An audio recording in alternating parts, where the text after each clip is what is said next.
Yo, what's up na naman sa atin lahat dyan mga kaibigan kanegosyo. Ako nga pala si Dave Di Automat. Nagresign na ako sa trabaho. So yun, no, for today's video papakita ko sa inyo bakit hindi tayo nakapagtinda ng ilang araw. Dahil sa may inaasikaso tayong bagong food court. At heto nga, no, binili natin yung food court. Malaki siya guys, no. Yan, pwede ka pumasok dyan sa loob. Medyo marumi lang, nilinisin ko siya mamaya. Papakita ko sa inyo.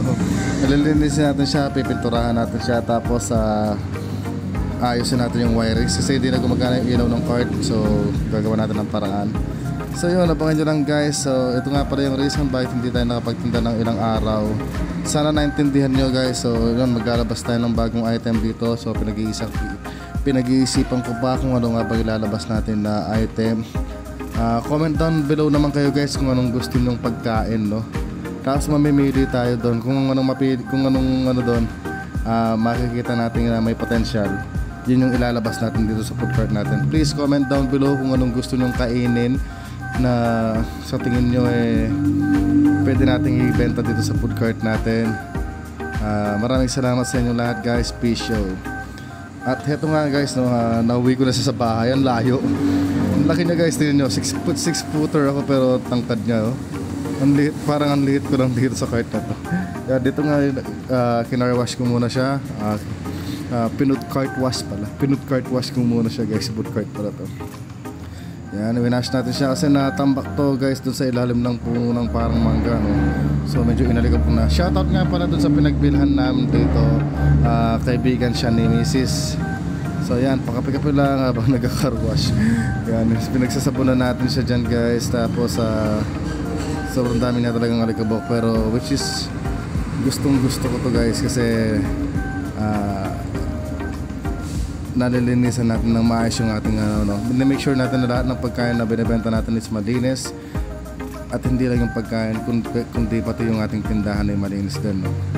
So yan, nakita ko pa yan guys. Doon na ako nakikita, nasa likuran ako. Nakakita ko sa motorcycle dyan. At ayan nga, pagkatapos na nakarwas na tuyo na, ginawa ko muna yung assignment ni Zoe, yung anak ko, no? Pinag-edit ko siyang video. Tapos ito na nga, pagkatuyo ng coat ng motor, pininturahan na natin siya. Bali, okay naman yung pintura niya guys, no? Nirefresh na lang natin. Same color pa rin naman yung ginamit natin.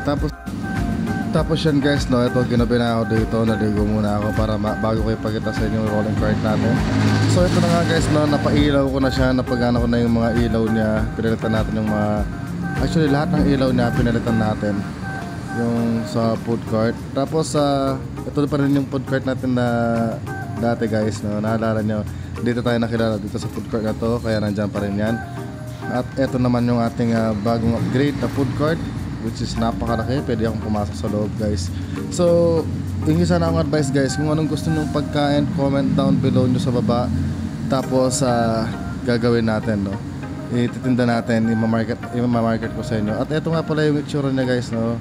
Gabi na, pasensya na, iniilawan ko na lang yan para makita nyo. So abangan nyo ako guys dito sa may Manibog, Paralaya, Fiesta Communities, at sa may Aguas, Fiesta Communities. Try din natin itong marolling sa Angeles City guys, no. Isa sa reason kung bakit tayo nag-upgrade para makapag-rolling tayo sa iba't ibang lugar. Comment down below ko dito kung gusto mong pumunta ako dun sa lugar ninyo. Kung meron pala kayong alam na lugar na may maraming tao na medyo malapit lang na kayang puntahan guys, please comment down below para mapuntahan natin, mapasyalan natin para makita-kita din tayo. At ayun na nga, nangungulit na yung sushi ko dito, yung anak ko. By the way, meet my bunso, his name is Sushi. So yan guys, no, kung namimiss nyo na yung sushi ko guys, hopefully ma-open na natin sila this week. Pati yung mga chips overload natin, hopefully this week. And that's all for today. Peace out.